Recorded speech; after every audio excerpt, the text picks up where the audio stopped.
Welcome back to 2CTV. Ladies and gentlemen, we come to you guys with some breaking news coming from Iran. As a huge fresh wave of strikes by both the Israelis and the Americans have now started in Tehran and in Karaj. Of course, there are also various cities that are getting hit, but primarily in the capital and, of course, the city to the west of Tehran. We now have a new hit list for both the Israeli Defense Forces and the US military, and at the top of it is Mojtaba Khamenei, the new so-called supreme leader, and he is now missing in action. So apparently he's lost a leg.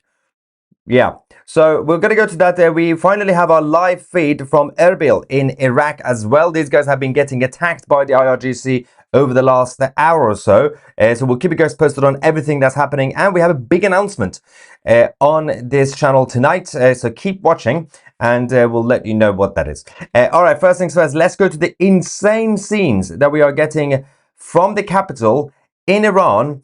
And then we're going to talk about what is happening with Mojtaba Khamenei, or Mojtaba, because he's a mouse, like his father.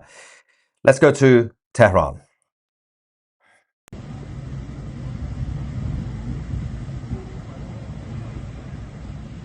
یا خدا آسمونو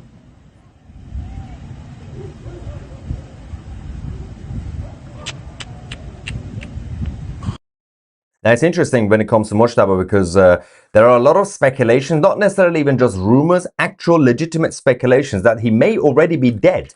But we can't confirm that. We know he's missing, and I'm going to explain why he's missing.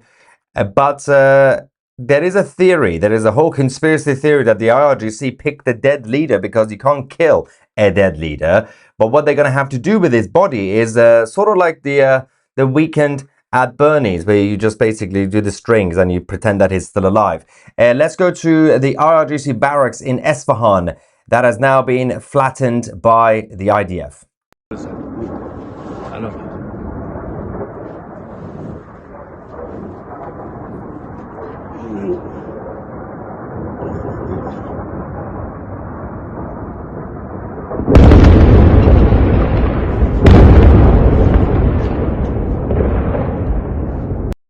Also, we are already getting some updates about essentially what you can call a guerrilla warfare from the anti-IRGC Iranians on the ground. We have a couple of videos. One of them is this young woman who bravely goes into one of the bases and sets fire to it in the middle of war. But there is also some indications coming from our Israeli sources that, again, it's not confirmed, but I wouldn't be surprised. I don't think it's going to happen now, but they're making it sound like it's imminent.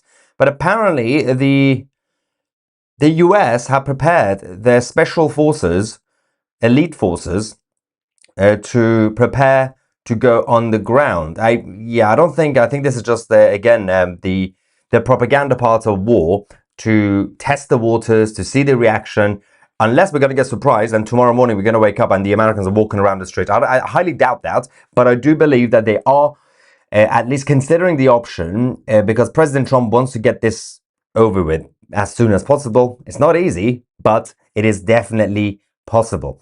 Now, Abbas Araghchi, the mini foreign minister of the Islamic Republic, has a very, very important statement for us, ladies and gentlemen. He has now said that Iran, as in the Islamic Republic, has many surprises in store to respond to the United States. Now, my question to Abbas Araghchi is, what was the first surprise? We're still waiting for any surprise from you guys. You've been saying surprises, everything, unless the first surprise is your one-legged, invisible supreme leader. Is that the surprise? Yeah, maybe, because the other one was missing a hand. This one is missing a leg. What is wrong with you guys? Are you just dealing with Mr. Potato Heads? Just deal with normal human beings. But we'll find out where Mojtaba is. We're going to talk about that because he appears to be invisible, sort of like the 12th Shia Imam, Mahdi. But that guy also went out on a Friday night, got drunk and didn't come back. And he said, oh yeah, I've gone to the afterlife. I'll see you guys later with Momo after Judgment Day. But Mojtaba, this is where it gets interesting. Towards the end of our last live stream, we showed you what happened. This morning, the Islamic Republic said, our new dear leader, the one-legged Mojtaba, is going to appear live on TV. He's going to address the nation and the world. And then we waited and waited and waited. And then they said, okay, there's going to be an official ceremony, basically a coronation, last minute. Everyone's going to turn up and he's going to come. And they say, oh, well, that's great. Let's see if he's got a crutch or if he's going to use one of these mobility scooters, whatever, right? And then I showed you the clip. But a lot of you might have missed it. Just a few seconds. I'm just going to show you what happened during this ceremony or coronation, whatever it was. We were all waiting for Mojtaba Khamenei to turn up and saying, we are here with sunglasses, mic drop and everything, right? With smoke on the stage. This happened.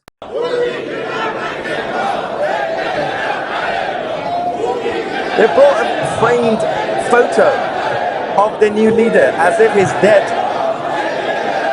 That's the leader, that picture. The Islamic Republic. The Islamic Republic is currently being governed by a framed photo. Anyway, and then the guy started reading a WhatsApp message from him. It basically, someone sent the text instead of him appearing.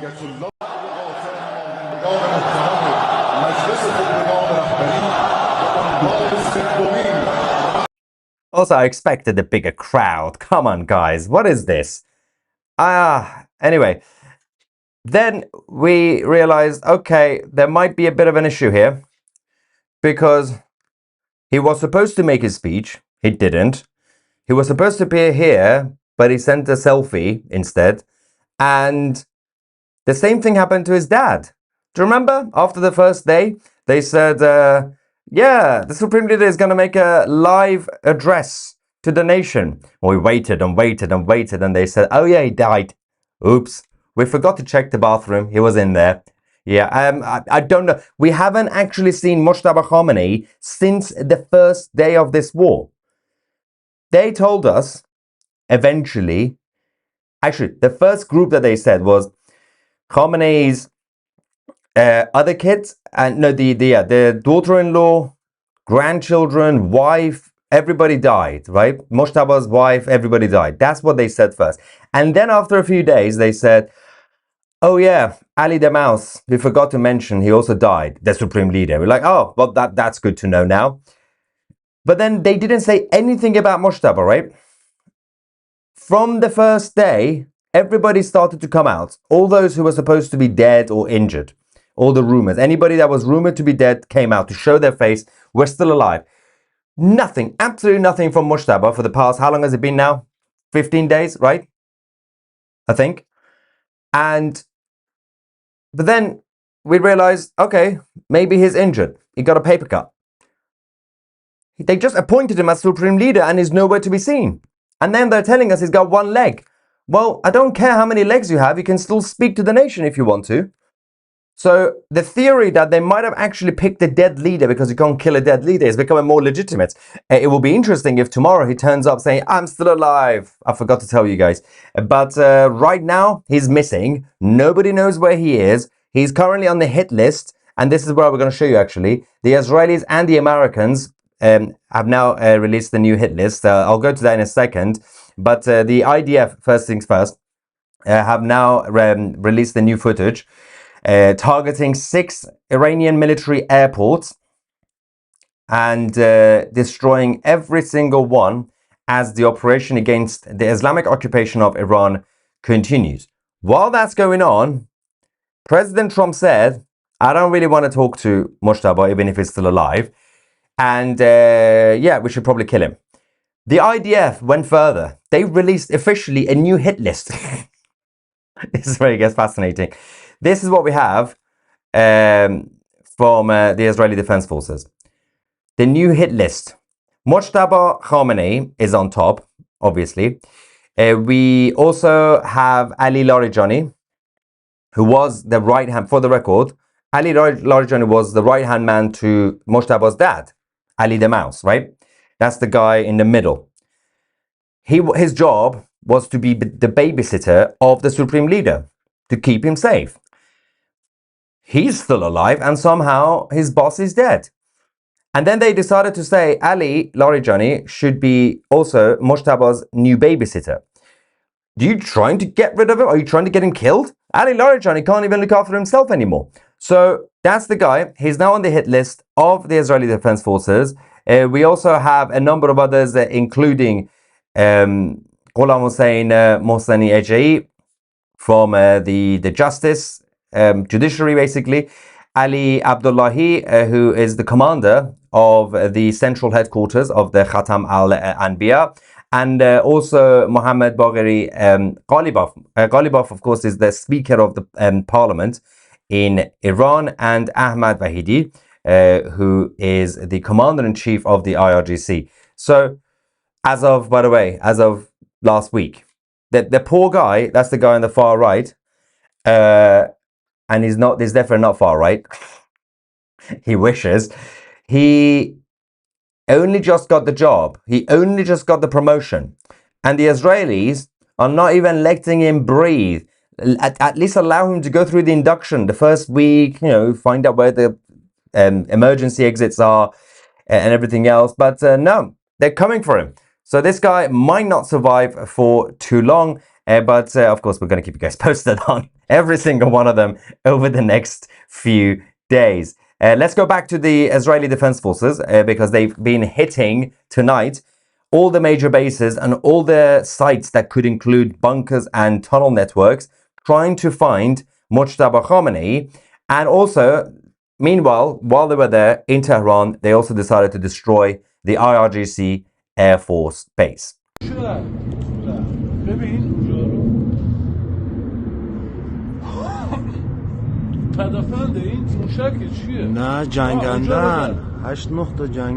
Saying there's like 7 or 8 fighter jets in the skies of Tehran.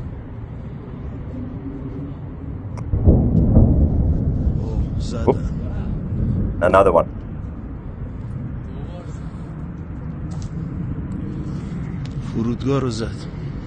Yeah, that's the airport again. Now, as we speak now, we still have problems with the internet connection in Iran. So we are getting limited videos through our sources, primarily those who have access to Starlink.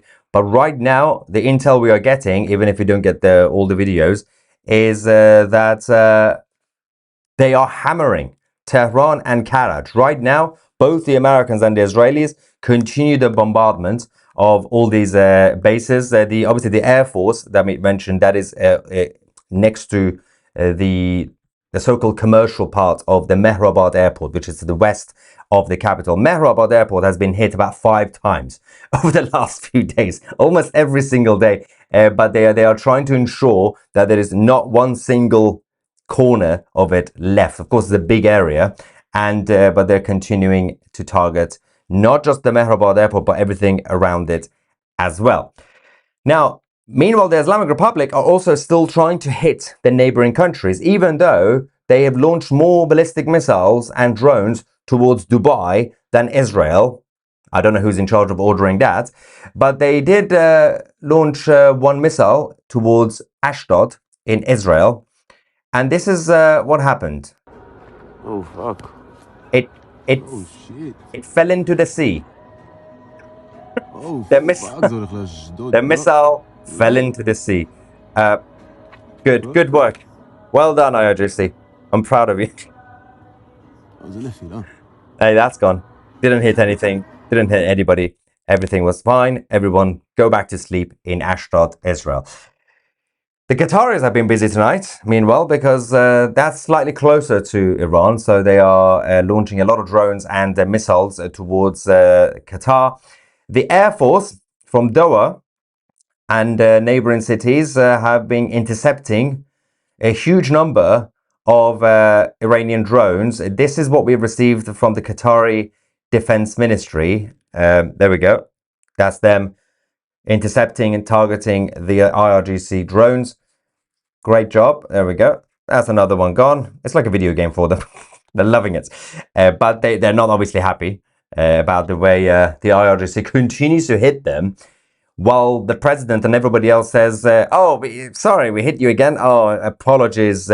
Tomorrow, I promise it's going to stop. And then tomorrow, more attacks. And then they're going to have to come back out and say, actually, you know what? It was the Jews. And then Qatar says, the Jews didn't hit us. We have evidence. It's your drones and it's your missiles. And said, we'll get back to you. And then the next day, the IRGC says, oh yeah, it was the Jews, but they didn't hit. They tricked our brain. They used the space lasers, the Jewish space lasers. They manipulated the weather and they poisoned the air and they played with our mind and then they controlled it. So we accidentally hit you. Sorry about that. We won't do it again. So there's been a lot of excuses from the IRGC, but they continue to hit them. So never be ashamed of anything you do in life if you have to apologize once, because you have human beings like the IRGC guys who continue to be absolutely unhinged on a daily basis. Now, the opposite of that is the allies, especially from the European continent. Big shout out to the French and the Dutch and all those who are also considering to defend and protect their citizens and their interests in the Middle East and their allies. The French are deploying their naval forces to go and reopen the Strait of Hormuz. Today, Emmanuel Macron went on the Charles de Gaulle aircraft carrier in the Mediterranean Sea.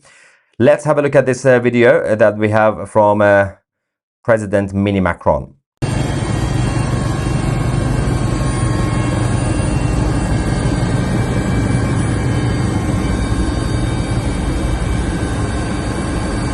Monsieur Emmanuel Macron, président de la République, Mojtaba. C'est une grande fierté pour moi d'être à nouveau parmi vous, de vous retrouver dans ce hangar et d'être à nouveau sur le Charles de Gaulle avec l'ensemble du GAN. La France est là pour protéger les siens, pour être aux côtés de ses alliés et de ses amis qui sont frappés et pour pouvoir participer à des missions ô combien essentielles de liberté de navigation et de sûreté maritime. C'est dans ce cadre strict que nous opérons. Nous ne participons pas à un conflit en cours. Nous opérons dans ce cadre. Votre présence aujourd'hui démontre la puissance de la France, celle d'une puissance d'équilibre, de paix, aux côtés de ses amis. Nice. It's in a very rare situation. Well done, the French.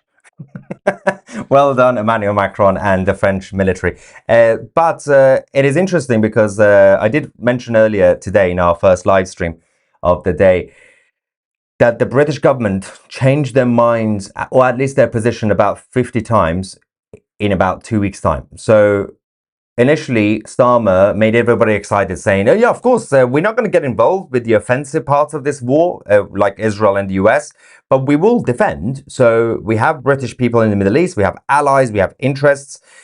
And then everybody said, this is great. And then we heard a bit of a problem with U-turn. They said, yeah, we're not actually going to send anybody. President Trump was furious. Then Starmer said, okay, we're going to deploy something, right? And then they said HMS Dragon. And then the next day they said, oh, actually, it needs repair. We're going to fix it as soon as possible. But it's going to take some time because our workers in the United Kingdom only work 9 to 5, Monday to Friday. In the middle of war, 9 to 5 is 5 o'clock. Stop working on the ship. Let's go home. We'll come back on Monday. And then today, Starmer said, you know what? We're not going to deploy anything. So we now have the latest flip-flopping from the British government, which is we're not getting involved. If British people die in the Middle East, they die. We don't really care. That is the latest position from Starmer. Let's quickly go back to Israel. In central Israel, sirens were sounded again. Missiles from the IRGC. Again, they were all intercepted. The rest of them that were not intercepted, do you know why they were not intercepted? Because they just hit the sea and unpopulated areas, and the IDF are just looking at them saying, well, we could probably leave that. It's just going to hit the desert. Let's go.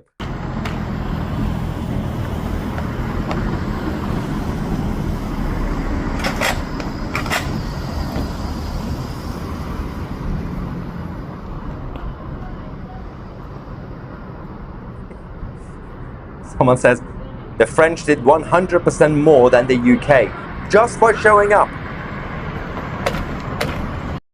Yeah, the days of Winston Churchill is gone. Don't even ask for it. Now, we did give you guys some good news earlier, remember, about the Iranian women's football team. After huge pressure from President Trump, the Australian left-wing Prime Minister Albanese said, okay, fine, we're going to take them and give them temporary asylum. 5 of them publicly, managed to escape the IRGC's officers and their handlers. And in this live stream on 2CTV, not 2CTV Plus, different thing. On 2CTV, we're going to expose one of them. And actually, big shout out to our good friend Sabakzadeh on X, who also exposed this. But first, this is the photo that the Australians have now published with the 5 members who managed to escape and defect and seek asylum. And there were a number of others who chose to go back not because they were pro-IRGC, but they said because they were terrified of what's going to happen to their family members, because the IRGC threatened their families, and they said it's probably best for us to go back, even though they're going to be facing arrests, potentially torture, or even get killed. But I think because of what just happened today, and the whole world is watching, I think the IRGC probably, again, they're vicious people anyway, but they might use it to their advantage. Instead of killing them, they might actually pretend that these guys are champions, and the rest of these guys, they're the traitors, but the ones who came back, they're champions. So they might actually even put them on national TV, because they're not trying to trick me and you. They're trying to trick their own base. The only position that they have right now is to keep the IRGC base, the 5% in the country, which is about 4 to 5 million people, keep them happy. That's literally the only thing that the IRGC needs to do right now, because nothing else is working. They've lost the Arabs. They've lost everybody.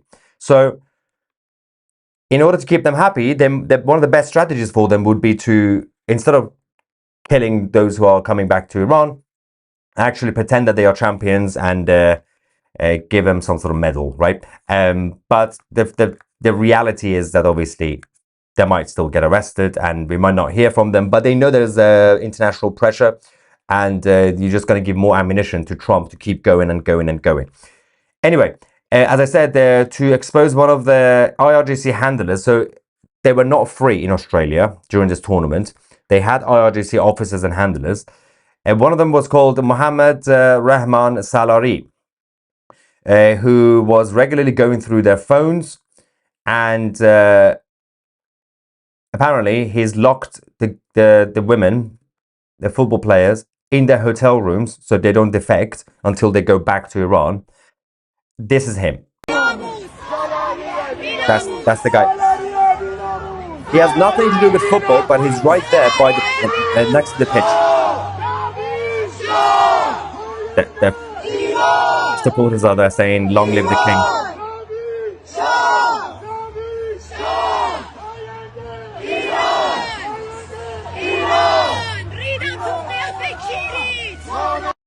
Let's just say there was some 18 plus insults being thrown at him, while the rest of the crowd were chanting, "Long live the king, Iran will be free." And he's just standing there. He has got nothing to do with football, but he's just there right next to the pitch. Wherever the football players were, he had to be.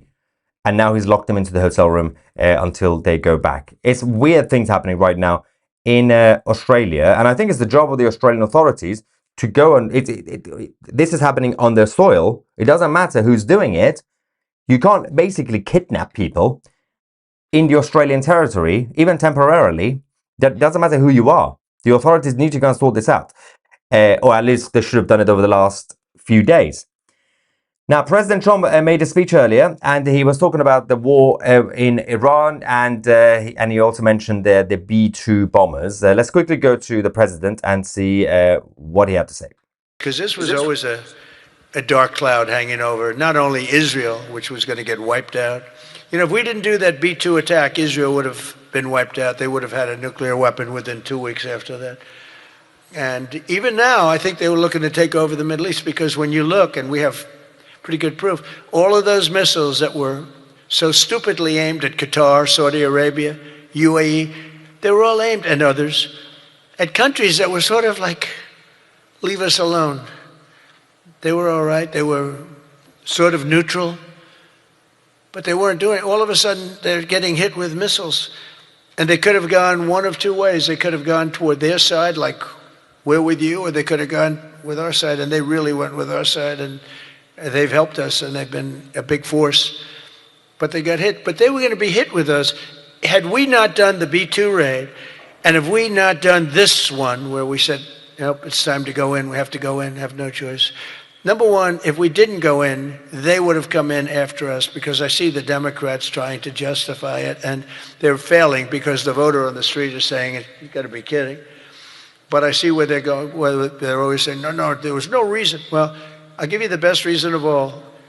Within a week, they were going to attack us 100%. They were ready. They had all these missiles, far more than anyone thought, and they were going to attack us. But they were going to attack all of the Middle East and Israel. And if they had a nuclear weapon, they would have used it on Israel. And this was going to be a major attack. And they had all of those missile sites and all those launchers that we got rid of, about 80% of them right now, by the way. Got rid of most of the, see, it's died down to a trickle. There are very few launchers left. What our military has done is amazing. They wiped out almost 20%, maybe 22, 23%, but the rest are going very quickly. One thing I love about President Trump is that what he said in 2 minutes time just now, he could have said in about 20 seconds. He just kept going and going. But yes, of course, the imminent threat was there, and something had to be done in order to protect everybody in the region. Again, not just Israel. It was also about the Americans and the Persian Gulf Arab countries. As I said, there is a guerrilla warfare right now on the streets of Iran. There have been a number of people who have been doing sabotage. They've hacked the Islamic State TV. They've also been targeting some of their smaller IRGC Basij bases and police stations across the country. Those that have been left alone for now by the IDF and the US military. There is this young Iranian girl who decided to set fire to one of the IRGC's street tents. So because they're losing their their bases, their buildings, they are setting up temporary tents on the streets like it's 1924. And the problem with that is that if you have a tent, this is what's going to happen to it.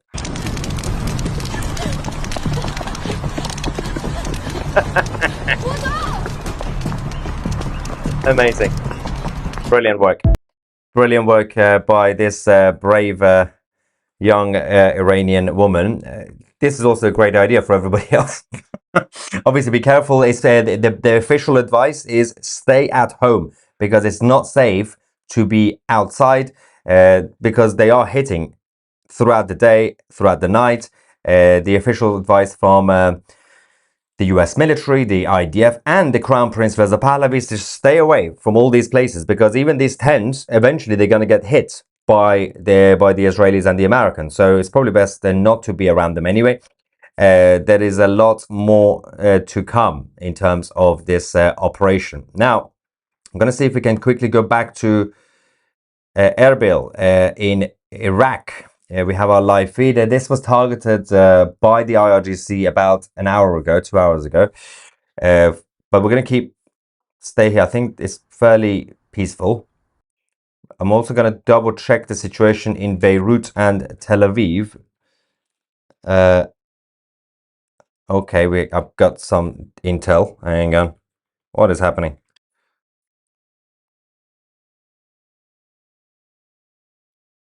All right, we have some unverified information. I'll get this double checked, but apparently several IT engineers have now been killed. These were part of the censorship team of the IRGC. And I can put up their faces because whether they're still alive or dead, they need to be exposed anyway.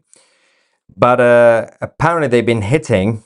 So this department was set up in 2014, and they're in charge of basically controlling the whole network. And they're the ones who have shut down the internet and also been doing censorship with everything else. This is who they are. 1 second. Yeah. So these guys, apparently, they've been eliminated by the latest airstrikes in Tehran. This was located in the Saha Pardas, which was actually earlier today or late last night, that attack. So if this gets confirmed that they are dead, then obviously this is going to change the whole game when it comes to the censorship. Also, big shout out to Sabakzadeh on X for up-to-date information about everything that is happening. So we'll get back to that. I do have to make a quick announcement before continuing the live coverage. As of tonight, we have now released our latest original series on 2C TV Plus. As I've been repeating the saying over the last few days, we're working on these things, a couple of documentaries. It's Your Law, which is an original series about your individual rights and your liberties and what you should do, especially if you're in the Anglosphere, including the United Kingdom, when it comes to the police, the establishment, the legal system. And this was presented by the brilliant barrister, Stephen Barrett. Let's quickly go to the trailer. It's only a few seconds. And this will be, this is now live, well, released on 2C TV Plus. All the laws in our land that govern you and control your life, they are your laws. Ask yourself, is it worthwhile doing this? That's probably the biggest risk you have. I think this is not right, or I think that's not right in the workplace. And this is part of our series of It's Your Law from 2CTV and 2CTV Plus. Yes, you can watch that on 2C TV Plus, which you can access by going on 2C.tv or just download the 2C TV app to get full access to our streaming service away from YouTube, uncensored and ad-free. And of course, you get access to all the documentaries, interviews, original series. Of course, we have the exclusive interview with the Crown Prince, Reza Pahlavi, on 2C TV Plus as well. So go and check it out. All right, so let me quickly go back to Erbil and see what on earth is going on. PC says, evening, Maya. GB News says Starmer might want Iran's regime to survive. If so, is the Prime Minister not proved to be anti-UK interest, anything to grab a vote? No, because I could say a lot about Keir Starmer. I can't do a direct accusation. What GB News, who claims to be a news channel, did and said, it was a subjective opinion, not a report and not a fact. It's just an opinion by some presenters who don't really have enough experience in politics, and they say a lot of things. So yeah, ignore that. Doesn't mean Starmer is a good guy. Doesn't mean Starmer is actually completely dedicated to protect British interests properly. Is very much incompetent. But yeah, I'm pretty sure he's not really actually pro-IRGC, but his actions are pro-IRGC. One word, taxidermy. For Mojtaba, yes. I know many Iranians watch, so I want to use you for this message. This is Mosh Cohen from Israel. Yes, we are hitting your infrastructure, but please know that it is vital to free you. Absolutely. I agree. The Islamic Revolutionary Guard Corps have just said that we are in charge of ending the war. So, wait, I think they think it's up to them. Wait, what? Do they really think they're in charge here? Yeah, they've said we will determine the end of the war. Yeah, I think it's a little bit too late for that, but you can try. But technically, it's up to them, because when they lose, they could say, oh, we lose. Done. I made a song for them with Khamenei's voice. Well, send it to us, to our email. Does David Lammy still think that Cyprus is a NATO member state? Wasn't he the foreign secretary for Keir Starmer? What a weak joke of a government. He's still cabinet minister, by the way, which is slightly concerning. He was also very excited when Peter Mandelson became the UK ambassador to the United States. You know, Jeffrey's best friend. Come on, David.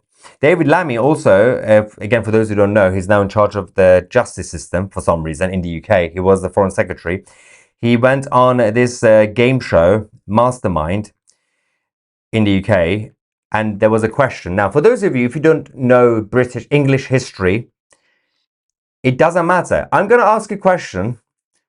I think every single one of you should know what the wrong answer is, right? He was asked, who came after Henry VIII?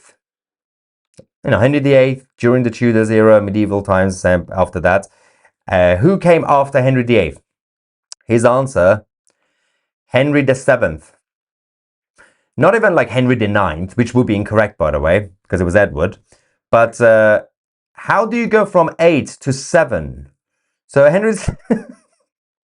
this guy is the cabinet minister in Britain. All right. I've got a lot of responses here. Mojtaba is one-legged, what? In an ass-whooping contest. Brilliant. Any chance that he would have a wooden leg like Long John Silver? I think they're going to have to, because he doesn't have proper access to hospitals right now. 2CTV says they chose the sun because he is invisible. Yeah, you are watching 2CTV, by the way. Did you get information from our channel and giving it back to the channel? Thank you so much, Robin. But yes, they did, and he's invisible for now. Has anyone checked the mouse traps? Nice. Tusi, you have probably covered this one, but please, can you confirm or deny what the apparently trusted BBC and CNN are claiming, that independent experts are saying that the US Tomahawk hit a school and it wasn't the IRGC? Yeah, the CNN and BBC, despite having 2 reporters on the ground, they were not by the school, and whatever they report is nonsense. They don't have the facts. Obviously, there's a whole investigation, but in reality, obviously, we do know that the IRGC were launching missiles from right next to it. And no, not Tomahawk missiles. That would be insane. Every time I hear the incoming, I get flashbacks of Vietnam. Sorry, I'm just getting some... Okay, there is a development. I'm not reporting that yet because this could be huge. I'm going to verify this first with our team. They can use the AI to make his picture talk. Yeah, but they're not that smart these days. If the others start making videos of you doing other things when making you leader, you are effed. Next in line is some goat herder named Ahmed.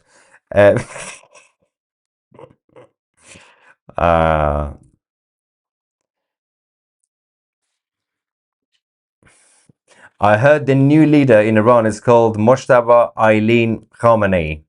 Get it? Eileen. Because he's got one leg. Loving the dad jokes. Bring on more dad jokes. Is it possible that he's still alive but staying hidden so the Americans and Israelis can't find him for a successful hit? The thing is, that is the reasonable thing to do.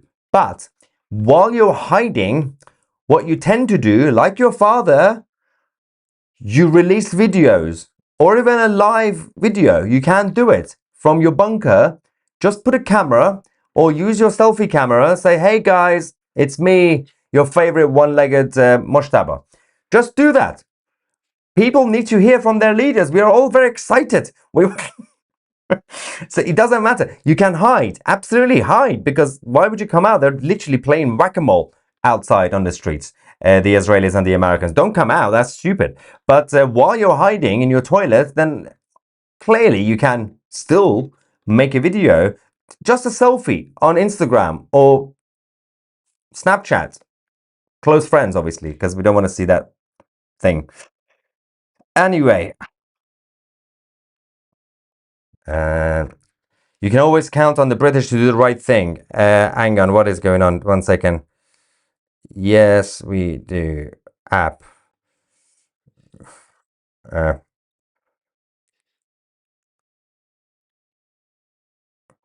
right. Sorry. Problems everywhere. I'm multitasking. I don't know what's going on. Where are we? What day is it? Yeah, you can always count on the British to do the right thing, but only after they've tried everything else. It's such a bad situation in the UK. Breaking news. Mojtaba hiding in his castle under Starmer's security blanket in the UK. But the IRGC are still allowed to come to the UK, by the way. They can't go to the EU, they can't go to even Lebanon, but they can come to the UK legally. So that's quite interesting. All right, there's a lot of reactions here, but I'm gonna double check some of the latest breaking news that we've been receiving. But I would urge all of you guys to not just subscribe to 2CTV on YouTube, but also join 2CTV Plus on our website, and you can watch the latest original series and as well as everything else that we have. I might need to take a short break and a quick nap before we continue. Thank you so much for watching. I'm Maya 2C, and we are the media.